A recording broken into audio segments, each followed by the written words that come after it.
नमस्कार मित्रांनो, या व्हिडिओमध्ये आपण पाहणार आहे सातवी भूगोलाचा दुसरा चॅप्टर, तो म्हणजे सूर्य, चंद्र व पृथ्वी.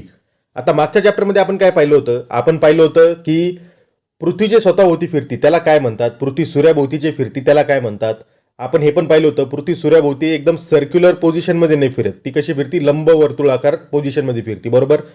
मग जेव्हा पृथ्वी सूर्याच्या एकदम जवळ असती त्या स्थितीला काय म्हणतात, पृथ्वी जेव्हा सूर्यापासून लांब असती त्या स्थितीला काय म्हणतात, या सर्व गोष्टींची आपण माहिती घेतली होती. आता या चॅप्टरमध्ये आपल्याला काय पाहिजे, तर या चॅप्टरमध्ये नॉर्मली आपल्याला सूर्य, चंद्र आणि पृथ्वी यांमधलं जे रिलेशन आहे त्याबद्दल समजून घ्यायचंय.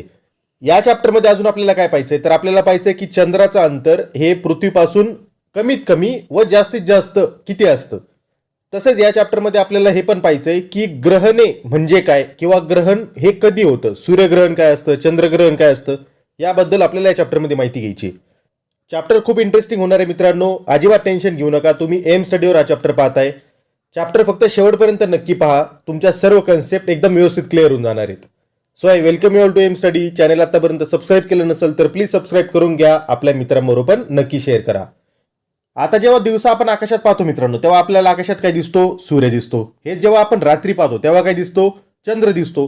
आता आपल्याला माहिती सूर्य हा तारा आहे, तसं चंद्र हा तारा आहे का, तर नाही. चंद्र हा एक ग्रह आहे, हा आपल्या पृथ्वीचा उपग्रह आहे. उपग्रह म्हणजे काय, जशी पृथ्वी सूर्याभोवती फिरती ना, तसं चंद्र हा पृथ्वीभोवती फिरतो. आता आपली पृथ्वी सूर्याभोवती फिरती म्हणजे इनडायरेक्टली चंद्र हा देखील सूर्याभोवती फिरतो. म्हणजे तो डायरेक्टली सूर्याचा उपग्रह नाहीये, तो पृथ्वीचा आहे.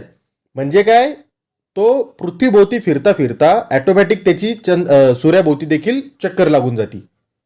आता आपण मागच्या चॅप्टरमध्ये पाहिलं होतं की पृथ्वी ही सूर्यापासून किती लांब अंतरावर असती, तर ती जवळजवळ 15 करोड किलोमीटर एवढ्या अंतरावर असती. आता आपण त्याची रेंज पाहिली होती. हे बघा, आपण काय पाहिलं होतं, हा आहे सूर्य आणि त्याच्या भोवती अशी पृथ्वी फिरती. म्हणजे आता हे बघा, हे झालं पृथ्वीचं सूर्यापासूनचं जवळचं डिस्टन्स आणि हे झालं पृथ्वीचं सूर्यापासून अति लांबचं डिस्टन्स. आता हे जे जवळचं डिस्टन्स होतं ते कितीपर्यंत कमी होत होतं, तर 14 करोड 70 लाख किलोमीटर इथपर्यंत ते कमी व्हायचं. आणि हे जे लांबचं होतं हे कितीपर्यंत वाढायचं, तर 15 करोड 20 लाख किलोमीटर इथपर्यंत ते वाढायचं. म्हणजे या जवळ कमीत कमी आणि जास्तीत जास्त याची रेंज किती बनायची त्यांची, तर ती बनत होती 50 लाख किलोमीटरपर्यंत पृथ्वी आणि सूर्याच्या डिस्टन्समध्ये. सेम तसंच आता पृथ्वी आणि चंद्राच्या डिस्टन्समध्ये कितीचं अंतर बनणार आहे, म्हणजे ती रेंज कितीची बनणार आहे, तर ती बनणार आहे 50,000 किलोमीटरची. ती 50 लाखाची नाही बनणार, ती 50,000ची बनणार आहे. म्हणजे हे बघा, ही आपली पृथ्वी आणि चंद्र हा पृथ्वीभोवती असा फिरतोय. आता हे डिस्टन्स कमी आहे. सेम म्हणजे पृथ्वी आणि सूर्याचं जसं रिलेशन आहे ना, त्याच पद्धतीने या बाबतीत पृथ्वी आणि चंद्राचं रिलेशन आहे, हे लक्षात ठेवा. आता चंद्र हा पृथ्वीभोवती फिरतोय. आता तो काय सर्क्युलर मोशनमध्ये नाही फिरत, तो पण लंब वर्तुळाकार पोझिशनमध्येच फिरतो, ज्या पोझिशनमध्ये पृथ्वी ही सूर्याभोवती फिरत असती. मग जेव्हा चंद्र पृथ्वीच्या सर्वात जवळ असतो ना, ते अंतर किती असतं, ते अंतर असतं 3,56,000 किलोमीटर. पण हे जेव्हा चंद्र पृथ्वीपासून जास्तीत जास्त लांब अंतरावर असतो ना, ते अंतर असतं 4,07,000 किलोमीटर. म्हणजे जो रात्री चंद्र आपल्याला एकदम जवळ दिसतो तो ॲक्च्युअलमध्ये 3.5 लाख किलोमीटरपेक्षा जास्त अंतरावर असतो, हे लक्षात असू द्या. आता आपण मागच्या चॅप्टरमध्ये पाहिलं होतं की पृथ्वी जेव्हा सूर्याच्या जास्तीत जास्त जवळ असती त्या स्थितीला आपण काय म्हणत होतो, त्याला आपण म्हणत होतो उपसूर्यस्थिती. लक्षात आहे ना तुमच्या. सेम तसंच आता जेव्हा चंद्र पृथ्वीच्या जास्तीत जास्त जेव्हा जवळ असणार आहे त्याला आपण काय म्हणणार आहे, जवळ असेल ना तर उप लावून टाकायचं, लक्षात ठेवा. आता चंद्राच्या वेळेस आपण त्याला म्हणणार आहे उपभूस्थिती, ठीक आहे. आणि जेव्हा तो चंद्र पृथ्वीपासून जास्तीत जास्त लांब अंतरावर असणार आहे त्यावेळेस काय लावतो आपण तिथं, तेव्हा लावतो आपण अप. म्हणजे सूर्याच्या आणि पृथ्वीच्या रिलेशनमध्ये आपण त्याला काय म्हणत होतो, तर अपसूर्यस्थिती, बरोबर. जेव्हा पृथ्वी सूर्यापासून खूप लांब असती त्यावेळेस आपण त्याला अपसूर्य स्थिती असं म्हणत होतो. आता चंद्राच्या बाबतीत आपण त्याला काय म्हणणार आहे, अपभू, ठीक आहे, अपभू स्थिती. म्हणजे जेव्हा चंद्र जास्तीत जास्त पृथ्वीच्या जेव्हा जवळ असतो त्यावेळेस आपण त्याला म्हणतोय उपभू स्थिती, आणि जेव्हा तो जास्तीत जास्त लांब असतो त्याला आपण म्हणतो अपभू स्थिती. लक्षात राहील ना एवढं. याच्यामध्ये टेन्शन घ्यायचं काहीच काम नाहीये. चॅप्टरमध्ये फक्त शेवटपर्यंत व्यवस्थित लक्ष द्या, तुम्हाला एकदम व्यवस्थित समजून जाईल. काय काय सांगितलं मी तुम्हाला, काय काय असतं हे बघा. हा झाला सूर्य, ही त्याच्या भोवती पृथ्वी अशी लंब वर्तुळाकार फिरतीये, ठीक आहे. इथं आहे पृथ्वी आणि या पृथ्वीच्या भोवती लंबवर्तुळाकार असा फिरतोय, तो म्हणजे आपला चांदोबा. या टाईपमध्ये ते चालत असतं. म्हणजे सूर्याच्या भोवती पृथ्वी फिरते, पृथ्वीच्या भोवती चंद्र फिरतोय. आपण हे पण पाहिलं होतं, पृथ्वी जेव्हा स्वतः भोवती फिरती त्याला काय म्हणतात, तर त्याला आपण म्हणत होतो परिवलन. पण जेव्हा पृथ्वी ही सूर्याभोवती फिरती त्याला आपण काय म्हणत होतो, त्याला म्हणत होतो आपण परिभ्रमण. आता हे का म्हणत होतो, हे त्या पहिल्या चॅप्टरमध्ये तुम्हाला मी एक हिंट देऊन सांगितलेलं आहे, ते कसं लक्षात ठेवायचं. पहिला चॅप्टर जर तुम्ही पाहिला नसेल तर प्लीज पहिला चॅप्टर नक्की पाहून घ्या. आपल्या चॅनेलवर पहिला चॅप्टर अवेलेबल आहे. आता हा जो चंद्र आहे ना, हा ज्या पोझिशनमध्ये किंवा ज्या ऑर्बिटमध्ये किंवा ज्या रेषेमध्ये पृथ्वीच्या भोवती फिरतो, या रेषेमध्ये, याला काय म्हणतात माहिती का, तर याला म्हणतात चंद्राची परिभ्रमण कक्षा. आता जेव्हा चंद्र स्वतःभोवती फिरणार आहे त्याला आपण काय म्हणणार आहे, चंद्राचं परिवलन. पण चंद्र आता पृथ्वीच्या भोवती फिरतोय म्हणून आपण त्याला काय म्हणणार आहे, तर चंद्राचं परिभ्रमण. आता तुम्ही आपलं कॅलेंडर पाहिलेलं का मित्रांनो मराठी महिन्यांचं, तर त्याच्यामध्ये ना 2 पक्ष असतात प्रत्येक महिन्यामध्ये. त्याला आपण काय म्हणतो, पंधरवडा असं म्हणतो. म्हणजे 2 पंधरवडे असतात एका महिन्यामध्ये. तर एक असतो शुक्ल पक्ष, दुसरा असतो कृष्ण पक्ष. आता आपल्याला हे माहिती आहे, अमावस्येपासून तर पौर्णिमेपर्यंत चंद्र अमावस्येला एकदम गायब असतो आणि त्याच्यानंतर हळूहळू तो आपल्याला दिसायला लागतो. तो पौर्णिमेपर्यंत आपल्याला मोठा मोठा झालेला दिसतो आणि पौर्णिमेला तो पूर्णपणे मोठा झालेला दिसतो, बरोबर. आणि पौर्णिमेनंतर तो परत छोटा छोटा व्हायला लागतो आणि अमावस्येला पूर्णपणे गायब झालेला आपल्याला जाणवतो. याला काय म्हटलं होतं आपण, हे तुम्ही 5वी 6वी शिकलेले. याला आपण काय म्हटलं होतो, याला आपण म्हटलं होतं चंद्राच्या कला, असं याला आपण म्हटलेलं होतं. मग काय असतं मित्रांनो, हे बघा, इथे आहे आपली पृथ्वी आणि त्याच्या भोवती हा चंद्र फिरतोय, ठीक आहे. इकडे जेव्हा तो आहे ना, तर फॉर एक्झाम्पल समजा इकडे सूर्य आहे, ठीक आहे, मोठा सूर्य आहे. आता चंद्र हे असा फिरणार आहे, बरोबर, पृथ्वीच्या भोवती. ज्यावेळेस तो इकडे समजा त्यावेळेस अमावस्या आहे, मग त्याला आहे ना 15 दिवस लागतात. म्हणजे पूर्ण पंधरवडा जातो. तो असं फिरत फिरत फिरत फिरत पूर्ण ह्या साईडला येतो. तो जेव्हा या साईडला येतो ना, त्यावेळेस येते पौर्णिमा, ठीक आहे. परत इथून तो फिरत फिरत फिरत फिरत इकडे जातो. इथं आल्यावर परत येते अमावस्या, ठीक आहे. आता हे जर नीट कळलं नसेल तर टेन्शन घेऊ नका. आता तुम्हाला मी एक्सप्लेन करतोय की मी इथं तुम्हाला काय सांगायचा प्रयत्न करतोय.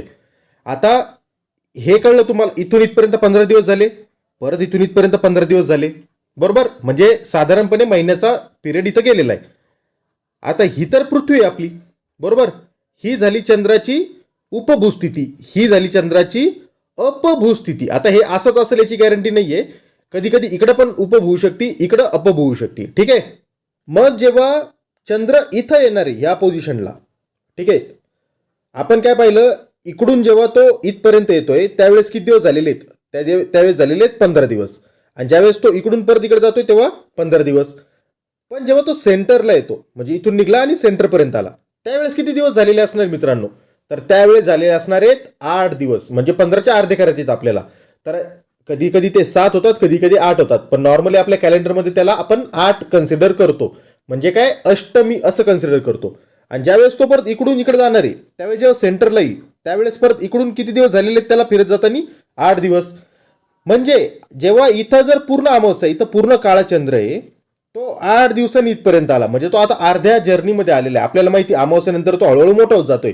आता कॉमन सेन्सचा प्रश्न मित्रांनो, जेव्हा तो अर्ध्या रस्त्यात येईल तेव्हा तो किती मोठा झालेला असेल, तर ऑब्व्हियसली तो अर्धा झालेला असणार आहे, बरोबर. म्हणजे आपल्याला इथं आल्यावर चंद्राची अर्धी बाजू दिसतीये आणि अर्धी बाजू त्याची काळी दिसते, बाकी अर्धा चंद्र आपल्याला दिसतोय. म्हणजे काय, अष्टमीच्या दिवशी आपल्याला चंद्र अर्धा दिसतो. आणि सेम इकडून पण तसंच, परत कॉमन सेन्स, ज्यावेळेस तो पौर्णिमेपासून अमावस्यापर्यंत जाणार आहे, अर्धी जर्नी त्यांनी कंप्लीट केली, त्यावेळेस तो अर्ध्या साईडनी परत काळा झालेला असणार आहे, तेव्हा परत तो आपल्याला अर्धाच दिसणार आहे. म्हणजे काय, शुक्ल पक्षाच्या अष्टमीला आणि कृष्ण पक्षाच्या अष्टमीला चंद्र आपल्याला अर्धा झालेला दिसतो, म्हणजे किंवा अर्धा भाग दिसतो चंद्राचा. ते कधी, ज्या वेळेस तो पृथ्वीसोबत 90 डिग्रीचा अँगल तयार करतोय. किती डिग्रीचा, 90 डिग्री. हे दिसलं तुम्हाला इथं, म्हणजे दोन्ही साईडने बघा त्यांनी 90 डिग्रीचा कोन तयार केलेला आहे पृथ्वीसोबत. ज्या वेळेस चंद्र हा 90 डिग्रीचा कोन तयार करतो पृथ्वीसोबत, त्यावेळेस तो त्याचा अर्धा भाग आपल्याला दिसतो. म्हणजे जेव्हा तो इथून स्टार्ट झाला होता तेव्हा पृथ्वी आणि त्याच्यामध्ये 0 डिग्रीचा कोन होता. ठीक आहे ना. हे बघा इथे लक्ष द्या, ही पृथ्वी आहे आणि हा चंद्र इथून आता फिरायला सुरुवात करणार आहे. अजून त्याने सुरुवात केलेली नाही, तो आताची सुरुवात करणार आहे.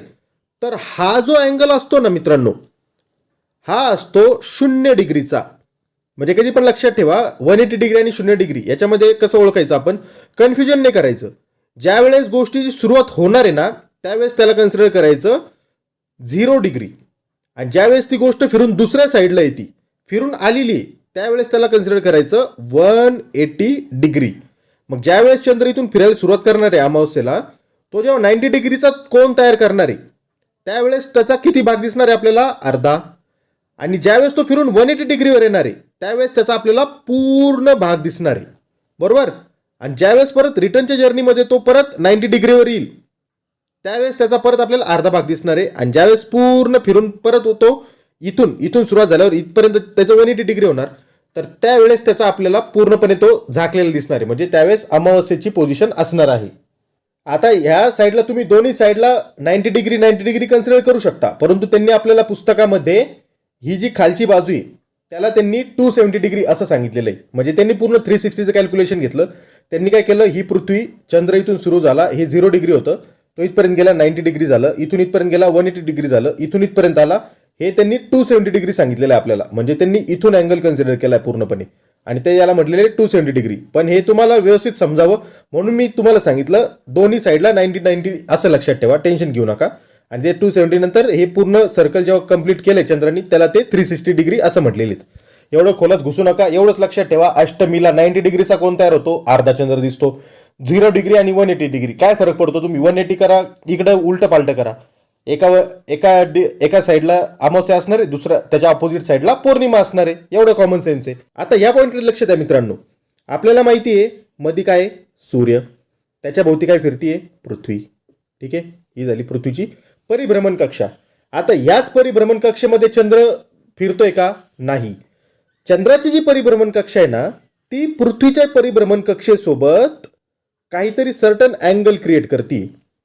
सॉरी माझं चुकलं अँगल इथं, हे बघा, ही अशी चंद्राची परिभ्रमण कक्षा. तर तो काहीतरी अँगल क्रिएट होतोय. तो जो अँगल क्रिएट होतोय ना तो कितीचा असतो, तो असतो 5 डिग्रीचा अँगल. आता माझी डायग्राम इथं नीट नाही आली, तुम्ही पुस्तकात ही डायग्राम रेफर करू शकता. हे बघा, ही डायग्राम लक्षात घ्या. आता याच्यात त्यांनी आपल्याला दिलेलं बघा, मध्ये सूर्य आहे, त्याच्या भोवती पृथ्वी फिरते. आता ही जी लाईन दिली ना ही पृथ्वीची परिभ्रमण कक्षेची लाईन आहे, बरोबर. आणि त्याच्या शेजारी त्यांनी चंद्राची दिलेलं आहे. तर चंद्र हा चंद्राची परिभ्रमण कक्षा ही पृथ्वीच्या परिभ्रमण कक्षेसोबत 5 डिग्रीचा अँगल तयार करते. म्हणजे आता ही जर पृथ्वीची परिभ्रमण कक्षा आहे ना तर चंद्राची ही अशी असणार आहे. ठीक आहे, म्हणजे त्यांच्यामध्ये 5 डिग्रीचा अँगल क्रिएट झाला. आता हा जो 5 डिग्रीचा अँगल आहे ना याच्यामुळं काय होतं माहिती का, तर याच्यामुळं होतं ग्रहण. आता हा जर अँगल नसताना तर प्रत्येक अमावस्या आणि पौर्णिमेला, कदाचित प्रत्येक अमावस्या आणि पौर्णिमेला आपल्याला ग्रहणाचा अनुभव घेता आला असता. परंतु हा अँगल आहे त्याच्यामुळे ग्रहण हे आपल्याला कधी कधी अनुभवायला भेटतं. आता ग्रहण काय, एकदम सोप्या शब्दामध्ये तुम्हाला मी सांगतो.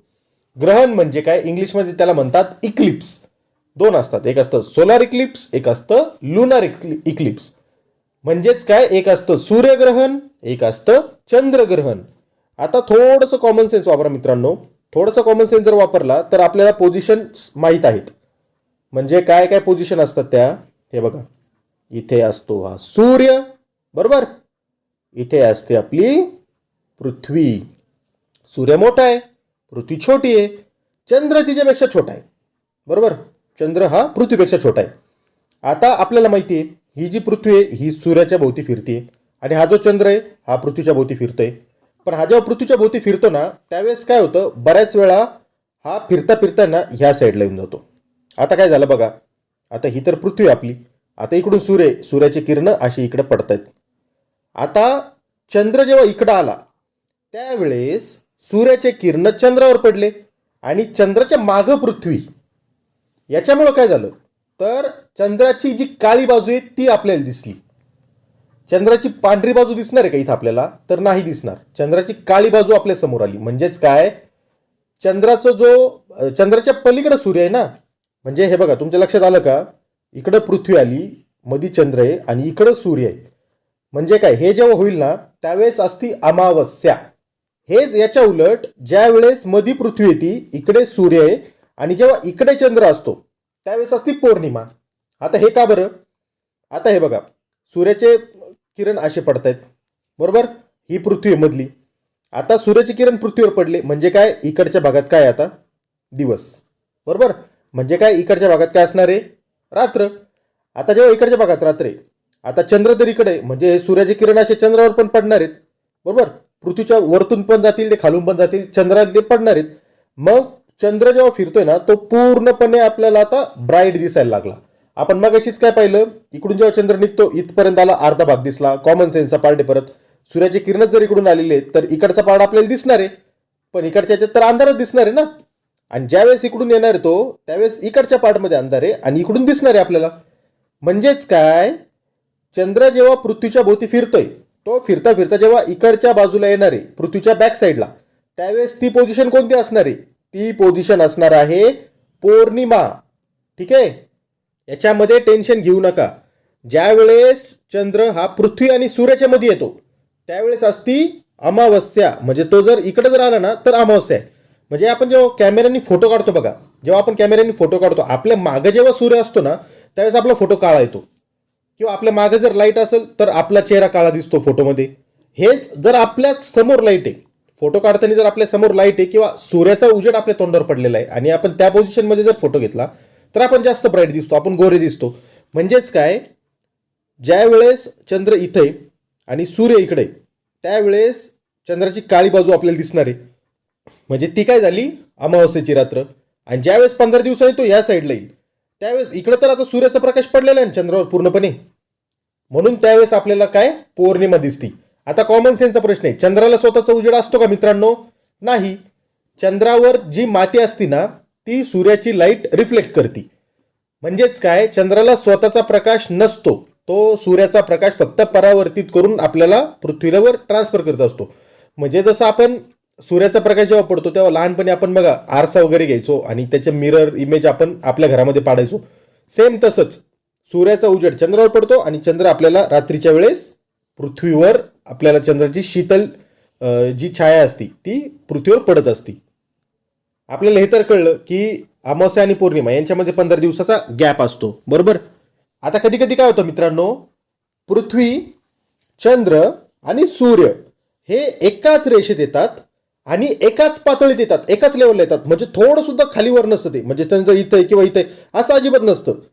ते बरोबर एका लेवलला आणि एकाच पातळीत असतात. म्हणजे इकडून जर आपण पाहायला गेलो ना तर कदाचित आपल्याला तो चंद्र दिसणार पण नाही. म्हणजे या साईडने जर आपण पाहायला गेलो तर कदाचित चंद्र आपल्याला दिसणार पण नाही, कारण ते सगळे एका लाईनीत आहेत. अशा वेळेस काय होतं, तर अशा वेळेस स्थिती ग्रहणाची क्रिएट होती.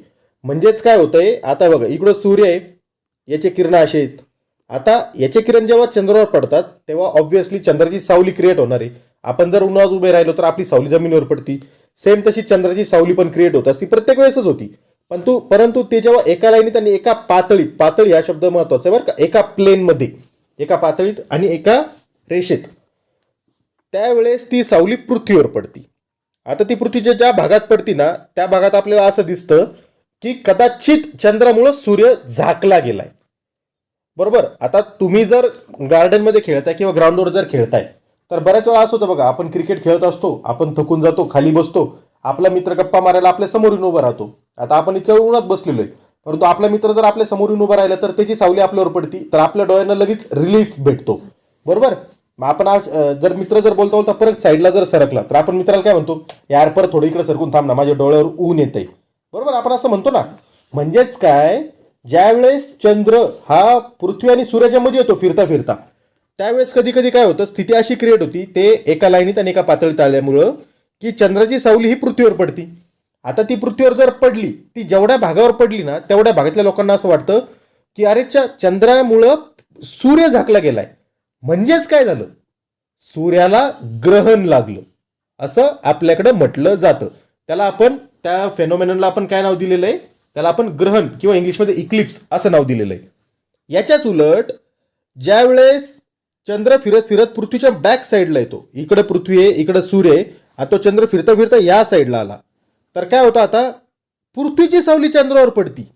मग अशा वेळेस काय होतं, ह्या साईडला जे आहेत ना रात्रीच्या वेळेस जे लोक आहेत, आपल्याला माहिती या साईडला जेव्हा चंद्र असतो त्यावेळेस काय पौर्णिमेची रात्र असते, परंतु पृथ्वीची सावली चंद्रावर पडल्यामुळे काही वेळासाठी चंद्र आपल्याला असं वाटतं की झाकला गेलाय.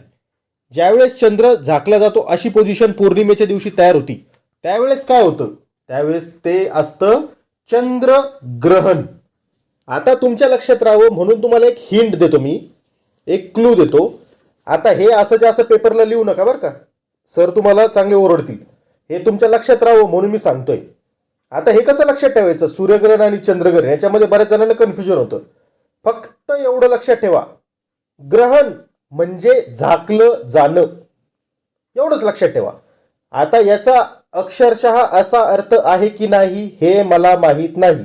हे तुम्हाला सोपं जावं पेपरमध्ये लिहिताना, कन्फ्युजन होऊ नये पेपरमध्ये लिहिताना, आठवावं म्हणून मी तुम्हाला सांगतोय की हे लक्षात कसं ठेवायचं. ग्रहण म्हणजे ग्रहणाचं तुम्ही एक लक्षात ठेवा की किंवा तुमच्या डोक्यात एक करून ठेवा, ग्रहण हा शब्द दिसला ना की त्याच्या पुढे लगेच आपल्याला आलं पाहिजे ग्रहण इज इक्वल टू झाकलं जाणं. म्हणजे जेव्हा आपण म्हणतो ग्रहण इज इक्वल टू झाकलं जाणं, तेव्हा काय, जेव्हा आपण सूर्यग्रहण म्हणणार आहे म्हणजे काय, सूर्यग्रहण जेव्हा आपण शब्द म्हणतो, हे बघा सूर्य पुढं आलाय ग्रहण. आता आपण ग्रहण म्हणजे काय म्हटलो, झाकलं जाणं. आता त्याच्या खाली आपण लिहू सूर्य आणि इकडे लिहिलंय आपण झाकलं जाणं किंवा झाकलं गेला. ठीक आहे, म्हणजेच काय, सूर्यग्रहण म्हणजे काय, सूर्य झाकला गेला. सेम चंद्रग्रहण म्हणजे काय, चंद्र झाकला गेला. किती सोपं आहे. आता तुमचं कन्फ्युजन होणार आहे का याच्यात, अजिबात नाही. आता ज्यावेळेस आपण म्हणतोय की सूर्यग्रहण किंवा सूर्य झाकला गेला, आता तो कशाने तरी झाकला जाणार आहे, बरोबर, किंवा त्याच्यावर कशाच तरी सावली पडणार आहे. आता सूर्यावर कोणी सावली टाकू शकतं का, नाही, तो स्वतः प्रकाशाचा स्रोत आहे. म्हणजे काय, सूर्य कशाच तरी मागं लपला असेल. लहानपणी तुम्ही गाणं ऐकलेलं ना, लिंबोलीच्या झाडामागे चंद्र झोप लाग बाई किंवा चंद्र लप लाग बाई, तो लिंबोलीच्या झाडामागे झोपतोय किंवा लपतोय. सेम तसं सूर्य हा कोणाच्या मागे लपतोय आता किंवा कोणाच्या मागे झाकला जातोय, हा चंद्राच्या मागे झाकला जातोय. तो कधी झाकला जाणार आहे, ज्यावेळेस पोझिशन अशी असेल, इकडे पृथ्वी, इकडे चंद्र आणि इकडे सूर्य. म्हणजे काय, चंद्राची सावली जेवढ्या भागावर पडली तेवढ्या भागासाठी काय असणार आहे त्या दिवशी, त्या दिवशी असणार आहे सूर्यग्रहण. आणि सूर्यग्रहण, आता कॉमन सेन्सचा प्रश्न, सूर्यग्रहण कोणत्या दिवशी येणार आहे मित्रांनो, ही पोझिशन कोणती, या साईडची तुम्हाला आपण मगाशी पाहिलं ना, ही पोझिशन असते चंद्राची अमावस्येची पोझिशन. म्हणजे काय, सूर्यग्रहण कोणत्या दिवशी होतं, अमावस्येला होतं. पण प्रत्येक अमावस्येला होतं का, नाही, कारण प्रत्येक अमावस्येला सूर्य चंद्र पृथ्वी एका लाईनीत येत नाही. ते एका लाईनीत जरी आले तरी एका प्लेनमध्ये नसतात किंवा एका पातळीमध्ये नसतात. ग्रहण होण्यासाठी ही जी कंडिशन आहे ही फुलफिल व्हावी लागती की सूर्य चंद्र पृथ्वी एका रेषेत आणि एका पातळीतच आले पाहिजे. हे लक्षात ठेवा. हे प्रत्येक अमावस्या आणि पौर्णिमेला घडत नाही, त्याच्यामुळे प्रत्येक अमावस्या आणि पौर्णिमेला ग्रहणे होत नाहीत, एवढं लक्षात ठेवा. आता जेव्हा ही पोझिशन आहे, पृथ्वीच्या उजव्या साईडची जी पोझिशन आहे ही आपण पाहिली होती अमावस्येची पोझिशन आहे. म्हणजे काय, ज्यावेळेस सूर्य आणि पृथ्वीमध्ये चंद्राचं सँडविच होणार आहे त्या दिवशी असणार आहे अमावस्या. आणि ज्या दिवशी चंद्र फ्री असणार आहे, खुल्ला घुमणार आहे, त्या दिवशी तो आनंदी आहे, बरोबर. तो आनंदी असल्यामुळं तो हसतोय म्हटल्यावर त्याचा चेहरा खुललेला दिसतोय. आता त्याचा चेहरा खुललेला दिसतोय, त्याच्यामुळे त्या दिवशी काय आहे, पौर्णिमा. मग तो आझाद कधी असतो, ज्यावेळेस तो इकडच्या साईडला असतो. तो सँडविच झालेला का, आता नाही, तो सूर्य आणि स्वतःमध्ये आता पृथ्वीचं सँडविच करायला पाहतोय, बरोबर. पण चंद्र छोटा आहे त्याच्यामुळे तो पृथ्वीचं सँडविच करू शकतो का, नाही करू शकत. मग तो ज्यावेळेस तो ह्या साईडला असतो, तो सँडविच नाही झालेला, त्यावेळेस तो खुल्ला घुमतोय, तो आझाद आहे, त्याला स्वातंत्र्य आहे, त्याच्यामुळे तो आनंदी आहे असं समजा. आणि तो हसतोय त्याच्यामुळे त्याचा चेहरा आता खुललेला आहे, म्हणून त्या दिवशी पौर्णिमा आहे. म्हणून आपल्याला त्या दिवशी चंद्र पूर्ण दिसतो. आणि ज्या दिवशी त्याचं सँडविच झालेलं आहे त्या दिवशी तो नाराज आहे, त्याच्यामुळे तो आपल्याला अंधारात गेल्यासारखा दिसतो. ठीक आहे, एवढं लक्षात राहील. म्हणजेच काय, ज्या वेळेस सूर्यग्रहण होणार आहे त्यावेळेस सूर्य झाकला जाणार आहे. सूर्य कसा झाकला जाईल, एकतर सूर्यावर सावली पडेल. कोणाची एवढी लायकी आहे का सूर्यावर सावली पडतील, नाही. मग काय, तर सूर्य कशाच तरी मागं गेला. आता सूर्य कोणाच्या मागे जातोय, चंद्राच्या. आता तो पूर्णपणे मागे लपणार आहे का चंद्राच्या, नाही. तो सर्टन फक्त ह्या भागात जेवढे लोक राहत आहेत ना तेवढ्या लोकांसाठीच सूर्य लपला गेला, कारण ह्या लोकांना थोड्या वेळासाठी चंद्रच दिसतोय, त्याच्या मागचा सूर्य दिसत नाहीये, बरोबर. आणि सेम आता चंद्रग्रहण म्हणजे काय, मध्ये आली पृथ्वी, इकडे आला सूर्य, आता चंद्र खुला घुमतोय या साईडला, त्याचा सँडविच नाहीये यावेळेस. मग काय, आता हे परत एका लाईनीत आले आणि एकाच प्लेनमध्ये आले किंवा एका पातळीत आले, एका लेवलला आले. त्यावेळेस काय होतं, आता पृथ्वीची सावली चंद्रावर पडणार आहे. आता पृथ्वी सावली तर मोठी आहे, बरोबर, त्याच्यामध्ये चंद्र झाकला जातो. आता पृथ्वीच्या सावलीमध्ये जेव्हा चंद्र झाकला जातो त्यावेळेस काय, तर आपण काय पाहिलं मग अशी, ग्रहण म्हणजे झाकला जाणे, म्हणजे काय, चंद्रग्रहण. आता ग्रहण आहे ना मेनली 2 प्रकारचे असतात. एक असतं खग्रास ग्रहण, एक असतं खंडग्रास ग्रहण.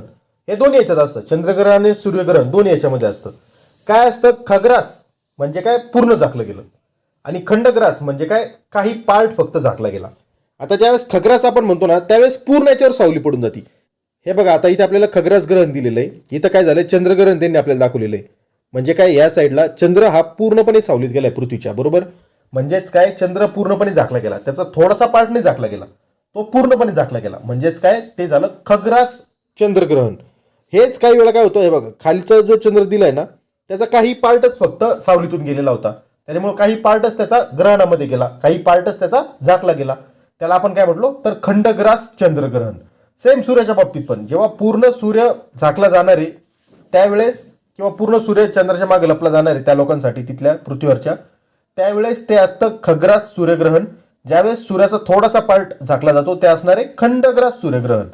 आता काय होतं, खंडग्रास आणि खग्रास ह्या ग्रहणासोबत सूर्यग्रहणाचा अजून एक टाईप आहे, त्याला म्हणतो आपण कंकणाकृती सूर्यग्रहण. म्हणजे काय, सूर्य आपल्याला त्यावेळेस बांगडीच्या शेप सारखा दिसतो. म्हणजे काय होतं, बऱ्याच वेळा आपण काय पाहिलं, ही पृथ्वी आहे, हा चंद्र आहे आणि हा सूर्य आहे. आता जेव्हा चॅप्टरच्या स्टार्टिंगला आपण उपभू आणि अपभू या स्थिती पाहिल्या होत्या, आठवतं तुम्हाला. उपभू म्हणजे काय, तर चंद्र पृथ्वीच्या जास्तीत जास्त जवळ अंतरावर, आणि अपभू म्हणजे जास्तीत जास्त लांब अंतरावर. आता जेव्हा अपभू स्थिती चालू असते ना चंद्राची, त्यावेळेस बऱ्याच वेळा काय होतं, तर चंद्राची सावली ना ही पृथ्वीवर शेवटपर्यंत पडतच नाही, इथंपर्यंत पडायला पाहिजे ना, ती पडतच नाही. बऱ्याच वेळा काय होतं, ती हवेतच संपून जाते, ती सावली इथपर्यंत येते आणि इथूनच संपून जाते. म्हणजे ती पृथ्वीवर पूर्णपणे आलीच नाही. सावली तर पडली, पण जेवढी डीप पडायला पाहिजे होती तेवढी पडली नाही. मग त्याच्यामुळं काय होतं, तर आपल्याला सूर्य ना बांगडी सारखा दिसतो. म्हणजे आतमधला पार्ट काळा झाला आणि साईडनी ना सूर्याची एक फक्त आपल्याला कडा दिसती, बरोबर. म्हणजे चंद्र त्यावेळेस सूर्याला पूर्णपणे झाकू शकत नाही, पण तो मधून जातो, खग्रासारखाच तो झाकायला जातो पूर्णपणे, परंतु तो झाकू शकत नाही. त्यावेळेस ते कोणतं ग्रहण असतं, सूर्यग्रहण, ते असतं कंकणाकृती सूर्यग्रहण. आता कॉमन सेन्सचा प्रश्न परत, सेम असं कंकणाकृती सूर्यग्रहण जसं असतं तसं कंकणाकृती चंद्रग्रहण होणार आहे का मित्रांनो, तर नाही होऊ शकत. का नाही होऊ शकणार, कारण पृथ्वी मोठी आहे, चंद्र छोटा आहे. एकतर त्याचा काहीतरी पार्ट पृथ्वीच्या सावलीमुळे झाकला जाईल किंवा पूर्णपणे चंद्रच झाकला जाईल.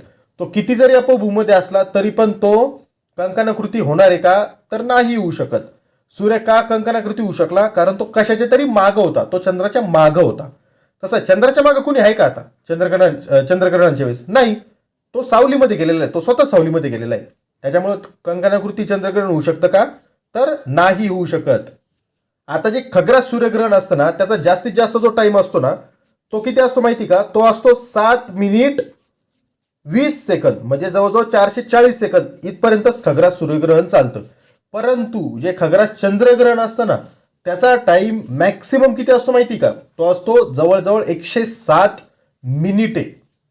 इतका प्रचंड तो टाइम असतो, म्हणजे जवळजवळ 1.25 तास त्याला आपण कन्सिडर करू शकतो. का, अगेन सूर्यग्रहण का कमी आहे, कारण सूर्य मोठा आहे, चंद्र छोटा आहे. चंद्राची एवढी लायकी आहे का मित्रांनो की तो सूर्याला एवढा वेळ झाकून ठेवू शकतो किंवा सूर्याच्या एवढा वेळ तो पुढे राहू शकतो, नाही. त्याच्यामुळं तो मॅक्सिमम किती वेळ राहणार आहे खग्रासची स्थिती, 7 मिनिट 20 सेकंद, म्हणजे किती, 440 सेकंद. लक्षात राहू द्या.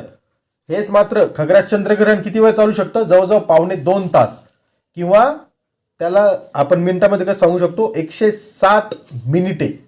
एवढा प्रचंड वेळ चंद्रग्रहण, खग्रास चंद्रग्रहण चालू शकतं. मॅक्सिमम टाइम एवढा त्याचा असू शकतो. का, कारण पृथ्वी मोठी आहे, चंद्र छोटा आहे. पृथ्वीची एवढी मोठी सावली त्याला क्रॉस करायची, त्याच्यामुळे त्याला तेवढा टाइम लागतो. आता इथे त्यांनी आपल्याला एक क्वेश्चन दिलेला आहे, इंटरेस्टिंग क्वेश्चन आहे. चंद्रावर गेल्यावर तुम्हाला कोणती कोणती ग्रहणे दिसू शकतील. आता याचं उत्तर मी तुम्हाला देणार नाहीये, हे कॉमन सेन्सचा प्रश्न आहे. याचा तुम्ही स्वतः विचार करा आणि कमेंटमध्ये उत्तर लिहा. ज्यांचं पण उत्तर बरोबर असेल त्यांच्या कमेंटला मी हार्ट देणार. आता या पॉईंटकडे लक्ष द्या मित्रांनो. इथे आपल्याला 2 पॉईंट दिलेले, पिधान आणि अधिक्रमण. आता पिधान काय, हे नावं पाहून घाबरू नका, टेन्शन घेऊ नका याच्यामध्ये. आता पिधान काय असतं माहिती का, जेव्हा चंद्राच्या मागे एखादी गोष्ट लुप्त होती, एखादा तारा किंवा एखादा ग्रह हे चंद्राच्या मागे लुप्त होतं थोड्या वेळासाठी, किंवा कोणती खगोलीय वस्तू आपल्या अवकाशात जे पण आहे ते जर थोड्या वेळासाठी जर चंद्राच्या मागे लुप्त जर झालं तर ते काय असतं, त्याला म्हणतो आपण पिधान. म्हणजेच काय, सूर्यग्रहण हे पण एक प्रकारे पिधानाचाच प्रकार आहे. ठीक आहे. आणि अधिक्रमण काय असतं, तर आपल्याला माहिती पृथ्वी आणि सूर्य यांच्यामध्ये 2 ग्रह येतात. कोणते कोणते? एक असतो बुध आणि एक असतो शुक्र. तर बऱ्याच वेळा काय होतं, तर हे बघा, ही डायग्राम नीट बघा बरं का. आता त्याच्यामध्ये त्यांनी दिलेलं बघा, हा जो पिवळा दिलेला आहे ना, हा आहे सूर्य आणि त्याच्यावर एक काळा ठिपका आहे, डॉट. ते काय आहे, हा बुध ग्रह आहे. म्हणजे याला काय म्हटलं आपण, बुधाचे अधिक्रमण. म्हणजेच काय, पृथ्वी आणि सूर्य यांच्यामध्ये जेव्हा शुक्र किंवा बुध ह्या दोन ग्रहांपैकी एखादा ग्रह येतो तेव्हा तो एखाद्या काळ्या ठिपक्यासारखा आपल्याला दिसतो. त्याला आपण काय म्हणतो, त्याला आपण म्हणतो बुधाचे अधिक्रमण किंवा शुक्राचे अधिक्रमण. आणि वास्तविक पाहता जे अधिक्रमण आहे ना, हे एक प्रकारे सूर्यग्रहणच असतं. सूर्याला चंद्राने झाकलं काय, किंवा बुध किंवा शुक्र त्याला झाकायचा प्रयत्न करतायत, ते एक प्रकारे ग्रहणच झालं ना. भले एक छोटासा टिपका दिसला पण ते एक प्रकारे ग्रहणच झालं. म्हणजेच काय, अधिक्रमण हे एक प्रकारे सूर्यग्रहणच असते, हे लक्षात असू द्या. आता हे जे आपण ग्रहण पाहिलं मित्रांनो, चंद्रग्रहण आणि सूर्यग्रहण, याच्यामध्ये तुम्हाला काही देवाचा अँगल सापडला का, किंवा याच्यामध्ये काही असं हे सापडलं का की हे राक्षसांचं असतं, भूताचं असतं, देवाचं असतं, किंवा ग्रहणामध्ये हे नाही करायला पाहिजे, ते नाही करायला पाहिजे, असं काही आहे का? तर असं काहीच नसतं. बरोबर. हे एक खगोलीय घटना आहे, याच्यामध्ये अंधश्रद्धा पाळण्यासारखं काही नाही. पण आपल्याला बऱ्याच वेळा आपल्या घरचे घाबरून देतात. तर आता तुम्ही घरी व्यवस्थित समजून सांगा की ग्रहण म्हणजे काय असतं, की ही नॉर्मली एक खगोलीय घटना आहे. आपल्याला माहिती प्रत्येक महिन्यात अमावस्या पण येते, पौर्णिमा पण येते, पण आता प्रत्येक महिन्यात ग्रहण पण आलं असतं. जर प्रत्येक वेळेस चंद्र हा एकाच पातळीत आणि एकाच रेषेत जर फिरत असताना पृथ्वीच्या याच्यातून त्याच्या परिभ्रमण कक्षेत, तर प्रत्येक अमावस्या आणि पौर्णिमेला ग्रहण आलं असतं कदाचित. पण तसं होत नाही. त्याच्यामुळं एखाद्या वेळेस होतंय असं, त्याच्यामुळं याच्यामध्ये अंधश्रद्धा पाळण्यासारखं काही नाही. ही एक नॉर्मली खगोलीय घटना आहे, हे लक्षात असू द्या. तर हा चॅप्टर होता आपला मित्रांनो. चॅप्टर कसा वाटला कमेंटमध्ये नक्की सांगा. चॅप्टरमध्ये काही समजलं नसेल तर कमेंटमध्ये नक्की विचारा. 6वी भूगोल देखील आपलं कंप्लीट झालेलं आहे. 6वी भूगोल आपल्या चॅनलवर पूर्णपणे प्लेलिस्ट अवेलेबल आहे, ती देखील तुम्ही पाहून घ्या. आपल्या मित्रांबरोबर देखील व्हिडिओ आपले नक्की शेअर करा. Stay connected with M study. जय हिंद. थँक्यू.